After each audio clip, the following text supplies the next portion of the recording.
تو جب نبی علیہ الصلوۃ والسلام پر مخالفین یہ الزام لگاتے تھے کہ آپ جھوٹ بولتے ہیں، تو وہ دیکھیں جی، وہ یہ تو نہیں کہتے تھے کہ ہم فرشتہ نہیں مانتے، فرشتہ نہیں آتا، صرف فرشتے کے بارے میں تو نہیں کہتے تھے، وہ کہتے تھے یہ جھوٹ بولتے ہیں، اس طرح کا عقیدہ تو ہم نے اپنے ماں باپ سے نہیں سنا۔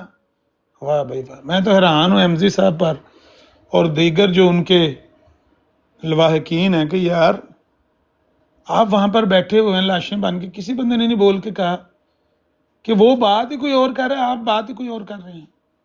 ہم نے یہ کہا تھا کہ بھائی جان جھوٹ مرزا صاحب نے اس طرح سے بولے ہیں اور لوگوں نے مرزا صاحب کو ان معنوں میں جھوٹا کہا ہے کہ مرزا صاحب نے خلاف واقعہ باتیں کی ہیں، یعنی دوسری طرف اس کے برعکس ثبوت موجود ہے، مادی حقائق موجود ہیں، اس کو دیکھ کر کوئی بندہ کہہ نہیں سکتا کہ یہ جھوٹ نہیں ہے۔ نبیوں پر کیا الزام ہے کہ آپ کہتے ہیں ہمارے پر وہی آتی ہے، آپ کہتے ہیں اللہ ایک ہے، آپ کہتے ہیں یہ 360 ہمارے خدا نہیں ہے، ایک خدا ہے، آپ جھوٹ بولتے ہیں۔ یہ مجھے وہ آدھا گھنٹہ اس پہ لیکچر دیا جی انہوں نے کہ نبی پاک کہتے تھے کہ 360 خدا نہیں ہے، ابو جہل کہتا تم جھوٹ بولتے ہو۔ اب بتاؤ بھی نبی پاک نے کیا جھوٹ بولا اس میں؟ کیا ان کے پاس کوئی مادی ثبوت تھا؟ تو بھائی 360 جو انہوں نے من گھڑت خدا بنائے ہوئے تھے، ان 360 بتوں کا کوئی خدا ہونے کا ان کے پاس کوئی مادی ثبوت تھا؟ جو مرزا صاحب نے جھوٹ بولا ڈاکٹر جگن ناتھ کے بارے میں، اس کے متعلق تو مادی ثبوت موجود تھا کہ راجہ امر سنگھ نے ان کا وہ معاہدہ پھڑوایا، پکڑ کے پھاڑا، ورنہ حکیم صاحب کو وہاں 5,000 روپیہ دینا پڑنا تھا کشمیر میں۔ اس کو کہتے ہیں مادی ثبوت۔ مرزا صاحب نے کہا بھائی تفسیر ابن کثیر میں لکھا ہوا ہے کہ حدیبیہ کے قصے میں کئی سچے لوگ مرتاد ہو گئے تھے۔ ایلو پڑھو تفسیر ابن کثیر، ایلو پڑھو، تو جو کٹ کے بہا دیو، حدیبیہ کا قصہ لکھا ہوا سورہ فتح میں، جا کے کھول کے دیکھ لو، کٹ کے بہاؤ کتنے تو لکھے ہے کہ سچے لوگ مرتاد ہو گئے تھے حدیبیہ کے قصے میں۔ مادی ثبوت موجود ہے، تفسیر ابن کثیر یہاں پہ موجود ہے، نکال کے دکھا دیں۔ ابو جہل کے پاس کون سا ثبوت تھا کہ یہ 360 خدا ہیں، یہ بت نہیں ہے؟ جو یہ کہتا تھا کہ آپ جھوٹ بولتے ہیں، اس کے پاس کون سا مادی ثبوت موجود تھا اس کے ہاتھ میں؟ یہ دلیلیں دی ہیں جی انہوں نے، کمالات اسلام صاحب نے۔ مرزا صاحب نے کہا کہ بخاری میں حدیث آتی ہے، آسمان سے آواز آئے گی ہاذا خلیفۃ اللہ المہدی۔ موبائل کھولیں، اسلام 360 کھولیں، صحیح بخاری کھولیں، اس میں سے یہ حدیث نکال کے دکھا دیں، آپ جیت گئے، ہم ہار گئے، 1000 یورو انعام بھی آپ کو دیں گے، معافی بھی آپ سے مانگیں گے۔ اس کو کہتے ہیں مادی طور پر ثبوت دینا۔ بھائی کسی نبی کے خلاف اس طرح کا کوئی ثبوت کسی نے نہیں فراہم کیا، اور کسی پر یہ الزام بھی نہیں لگا کہ آپ یہ جھوٹ بول رہے ہیں۔ یہ دیکھو ثبوت ہماری آنکھوں سامنے، ہمارے ہاتھ میں پکڑا ہوا ثبوت۔ وہ ان معنوں میں جھوٹا کہتے تھے کہ آپ یہ جو تعلیم دیتے ہیں یہ جھوٹی تعلیم ہے، آپ جو وحی کا دعویٰ کرتے ہیں یہ جھوٹا دعویٰ ہے، آپ جو ایک خدا کی دعوت دیتے ہیں، توحید کی دعوت دیتے ہیں، یہ جھوٹی دعوت ہے۔ یہی کہتے تھے نا۔ مخالف نے یہ کہا ہے کہ آپ نے یہ کتاب کا حوالہ دیا ہے، ایلو کتاب کا کٹ کے بھاؤ دو چوالا۔ آپ کہتے ہیں میں لاہور گیا تھا، فلاں بندے سے ملا تھا، یہ بندہ سامنے کھڑا ہے وہ کہتا ہے میں نہیں آپ سے ملا۔ کسی نے کہا اس طرح کا الزام لگایا کسی نبی پر؟ کسی نبی پر اس طرح کا الزام نہیں لگا۔ اب یہ کتنی سمپل بات ہے، میں حیران ہوں، وہ انجینئر ہیں احمدی صاحب، اتنی بات سمجھ نہیں آ رہی ہے، سامنے بیٹھے ہوئے ہیں اور وہ نہیں کہہ رہے کہ بھئی کمالات اسلام صاحب، وہ تو کچھ بندہ سوال ہی اور کر رہا ہے، ہم کیا جواب دے رہے ہیں؟ ہمارے جواب کی اس کے سوال سے کوئی مطابقت ہی نہیں ہے۔ بہرحال وہ ساری انہوں نے بات جتنی کی ہے، وہ ایک تو اس موضوع پر کی ہے، ایک نقطہ اور بیان کیا ہے، وہ بیان کر کے تو پھر انہوں نے کہا کہ باقی ہم قسطوں میں بیان کریں گے جی اپنا باقی کا حصہ۔ یہ تو حالات ہیں۔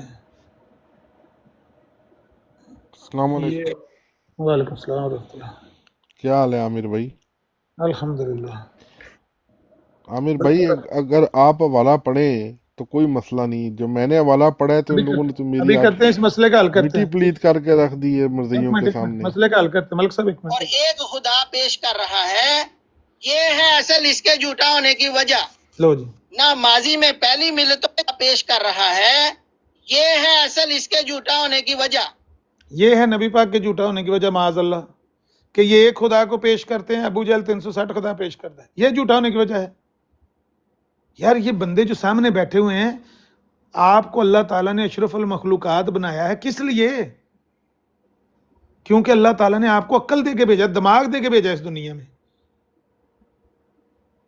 اگر آپ نے ایسے ہی چپ کر کے یہاں پہ ستو پی کے بیٹھنا ہے اور وہ جو مرضی کہتا رہے، بلکہ بعد میں آپ نے یہ کہہ دینا ہے مان تازہ ہو گیا، ماننا کمالات اسلام صاحب تہاڈی گل سن کے مان تازہ ہو گیا، تو پھر آپ تو میرے خیال ہے مجھاں گاواں نال بھی گئے گزرے. اور مس کوڈ میں فرق کا نہیں پتا، وہ اپنی رائے دے رہا ہے ڈاکٹر اسرار کے متعلق۔ ہاں یہ ہے جی اعتراض.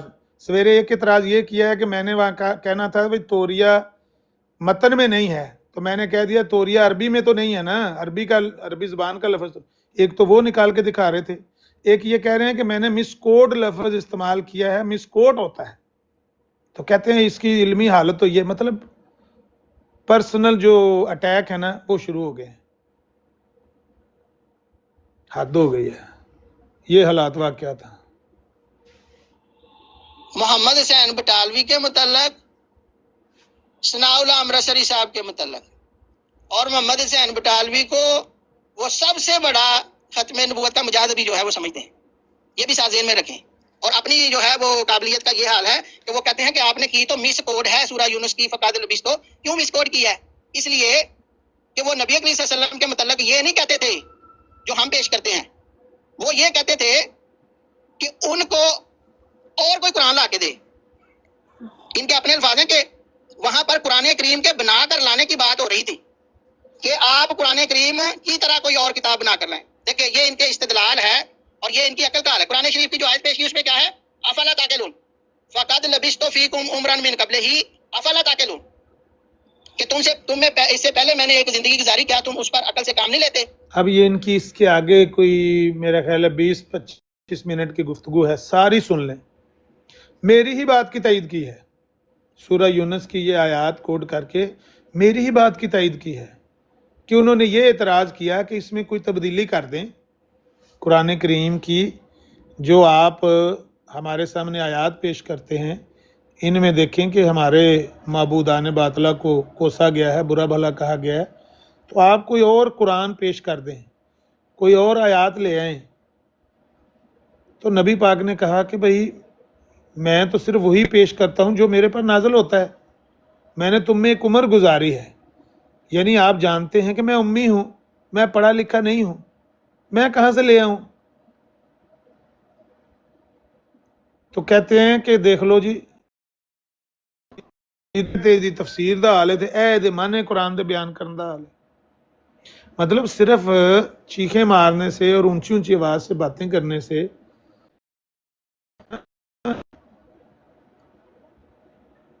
وَإِذَا تُتْلَى عَلَيْهِمْ آيَاتُنَا بَيِّنَاتٍ قَالَ الَّذِينَ لَا يَرْجُونَ لِقَاءَنَا ائْتِ بِقُرْآنٍ غَيْرِ هَٰذَا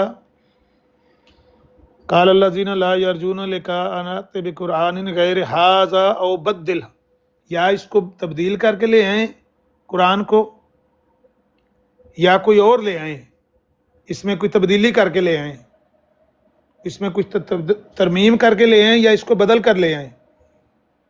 یہی کہا نا انہوں نے، قُلْ مَا يَكُونُ لِي أَنْ أُبَدِّلَهُ مِنْ تِلْقَاءِ نَفْسِي، کہہ دیجئے کہ مجھے یہ حق نہیں کہ میں اپنی طرف سے اس میں کوئی ترمیم کروں. ان اتبع الا ما یوحى الی، میں صرف اس وحی کی اتباع کروں گا جو میرے پر نازل ہوتی ہے. انی اخاف ان عصیت ربی عذاب یوم عظیم، اگر میں اللہ کی نافرمانی کروں تو مجھے تو ڈر ہے اس دن کے عذاب سے، یوم عظیم کے عذاب سے. اللہ ما تلوتہ علیکم ولا ادراکم بہ، کہہ دیجئے اگر اللہ کو منظور ہوتا تو میں جو تمہیں پڑھ کے سناتا یہ بھی نہ سناتا. کیوں؟ فقد لبثت فیکم عمر من قبل، میں نے تم میں ایک زندگی گزاری ہے، ایک عمر گزاری ہے. افلا تعقلون، کیا تم عقل نہیں رکھتے؟ کہتے ہیں اس کا مطلب یہ ہے کہ نبی پاک یہ کہہ رہے ہیں کہ دیکھو نا، میں نے تم میں ایک عمر گزاری ہے، دیکھو میرا کردار دیکھو، میرا کریکٹر دیکھو. یہ اس کو دلیل بنا رہے ہیں.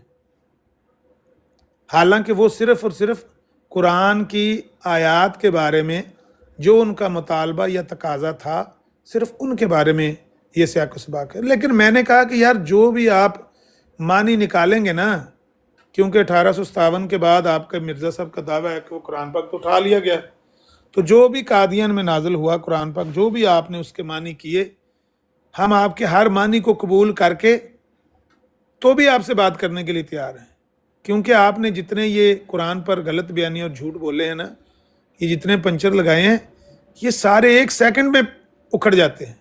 ان کا سر پیر ہی کوئی نہیں ہے. میں یہی معنی مان لیتا ہوں جو آپ کہتے ہیں کہ نبی پاک نے فرمایا میں نے تمہیں زندگی گزاری ہے، مجھے پہلے تم نے کیوں نہیں کبھی جھوٹا کہا، یہ کہنا چاہتے ہیں نا. حالانکہ یہ ساری بات صرف نزول قرآن کے بارے میں، آیات کے بارے میں، کہ ان کا یہ تقاضا تھا. اللہ کے نبی نے فرمایا بھی میں جو وہی میرے پہ نازل ہوتی ہے میں تو صرف اس کی اتباع کر سکتا ہوں، اور اگر اللہ کو منظور نہیں ہوتا تو میں تو یہ بھی نہ پڑھ کے سناتا جو تمہارے سامنے پڑھ کے سنا رہا ہوں. میں نے تم میں ایک عمر گزاری ہے. اس سے پہلے کہاں میں قرآن کی آیتیں پڑھ کے سنایا کرتا تھا؟ کہاں میں لکھ کے دیتا تھا کوئی صحیفہ یا کوئی کتاب لکھتا تھا میں؟ ما کنت تدری مل کتاب ولل ایمان، اے نبی آپ تو جانتے ہی نہیں تھے کتاب کیا ہے، ایمان کیا ہے. اس لیے اصل بات تو صرف اتنی ہے، اور اس کے آگے بھی جو اس سے اگلی آیت ہے وہ بھی یہی بتا رہی ہے. فمن اظلم ممن افترى علی اللہ کاذبا او کذب بآیاتہ، جو اپنے پاس سے گھڑ کے لائے آیتیں، جو افترا کرے اللہ پر، جو مفتری ہو، اس سے بڑا ظالم کون ہوگا؟ انہ لا یفلح المجرمون، ایسے مجرم ان کی کبھی بھی اصلاح نہیں ہوگی، ان کو کبھی بھی فلاح نہیں ملے گی. تو بات تو ساری یہ ہو رہی ہے، لیکن آپ نے یہ کہہ دیا کہ یہ کردار کے بارے میں ہے کہ میں نے تمہیں ایک عمر گزاری ہے، میرا کردار دیکھ لو، اس سے پہلے تم مجھ پر الزام نہیں لگاتے تھے، میں نے نبوت کا دعویٰ کیا تو تم میرے پر الزام لگانے لگ پڑے. یہی نکالنا چاہتے ہیں نا اس میں سے. یہ بات اس میں ہے نہیں، پر میں قبول کر لیتا ہوں آپ کا معنی. میں کہتا ہوں وہ دن بتا دو، تاریخ بتا دو، مہینہ بتا دو، بھی فلاں مہینے، فلاں سال، فلاں تاریخ ہمارے مرزا صاحب کا دعویٰ ہے. اس سے پہلے ان کی زندگی میں سے کوئی عیب نکال کر دکھا دیں. ابھی اس سے پہلے کا نکال کے دکھا دیتے ہیں. ابھی چند روز پہلے اعظم سیفی صاحب نے یہ بات کہی تھی کہ 1891 میں انہوں نے دعویٰ کیا مرزا صاحب نے، اس دعوے کی وجہ سے ان پر کفر کا فتویٰ لگا. 1891 میں ہی 200 علماء نے فتویٰ دیا تھا نا. 200 علماء اس دعوے کی وجہ سے مسیح موعود ہونے کا جو انہوں نے دعویٰ کیا، وہ کہتے ہیں اس کی وجہ سے مخالفت ہوئی. پھر ان کا یہ کہنا ہے کہ اس کی وجہ سے ان کے اوپر الزامات لگے. اس سے پہلے الزامات مرزا صاحب پر نہیں تھے. بھائی اگر اس سے پہلے الزامات آپ کو دکھا دیے جائیں، اس سے پہلے مرزا صاحب پر فریبی ہونے کے، جھوٹا ہونے کے، خائن ہونے کے الزامات لگ چکے ہیں، اور کچھ الزامات کو وہ اون بھی کر چکے ہیں کہ ہاں یہ الزامات سچے ہیں. مرزا صاحب ان کے مجرم ہیں، ملزم نہیں ہیں، مجرم ہیں. جب بندہ اعتراف جرم کر لیتا پھر وہ ملزم نہیں رہتا. مرزا صاحب نے اعتراف جرم کیا ہوا ہے کہ ہاں اس قصور کا میں خود ہی معترف ہوں کہ لوگوں نے مجھے کتاب کے لیے پیسے دیے تھے، وہ مجھے ذاتی ضرورتوں پر لگانے پڑ گئے. ذاتی ضرورتوں، ذاتی اغراض دکھاؤں گا میں ان کے خط سے نکال کے. تو یہ افلا تعقلون کیا کریں اس پہ؟ اب بتائیں. قرآن کی اس آیت کے ساتھ جو آپ نے اس کا معنی اخذ کیا، ہم نے مان لیا آپ کا. یار اسی سے کام چلا لیتے کرو، اسی پر پورا کر کے دکھا دو مرزا صاحب کو. 1891 میں دعویٰ کیا نا، 84 میں یعنی 91 سے 7 سال پہلے مرزا صاحب نے 4 جلدیں براہین احمدیہ کی لکھی. ان 7 سالوں کے اندر ہندوستان میں ان پر کیا کیا الزامات لگتے رہے ہیں ان کی کتابوں سے دکھا دیتے ہیں. دعویٰ تو 91 میں کیا نا, کفر کا فتویٰ تو 91 کے بعد لگا نا, فروری 92 میں تیار ہو کیا, چلو فتویٰ. لیکن میں کہتا ہوں میں ان کے دعوے سے پہلے کے ان کے اوپر الزامات دکھاتا ہوں. ہندوؤں نے ان کے اوپر الزامات لگائے ہیں کہ دروغ گوئی میں یکتا ہے, فریبی ہے, فن جانتا ہے ہیرا پھیری کا. یہ انہوں نے ہندوؤں نے ان کی کتاب میں لکھا, شوہنا حق, دوسری جلد کھول کے دیکھیں. خود مرزا صاحب نے ان کے الزامات کو کوٹ کیا ہوا ہے کہ ہاں میرے پر یہ الزامات لگے ہیں. پھر یہ جو خطوط 1887 والے, وہ سویرے اوپن آئی صاحب بھی لے کر گئے تھے آپ کے پاس خطوط. ان خطوط میں مرزا صاحب نے خود تسلیم کیا ہوا ہے کہ میرے پر یہ الزامات لگے ہیں اور اس قصور کا میں خود ہی معترف ہوں کہ مجھ سے یہ بات ہوئی ہے, یہ غلطی ہوئی ہے. اور قرآن کیا کہتا ہے؟ ما کان لنبی ان یغل, نبی خائن نہیں ہو سکتا.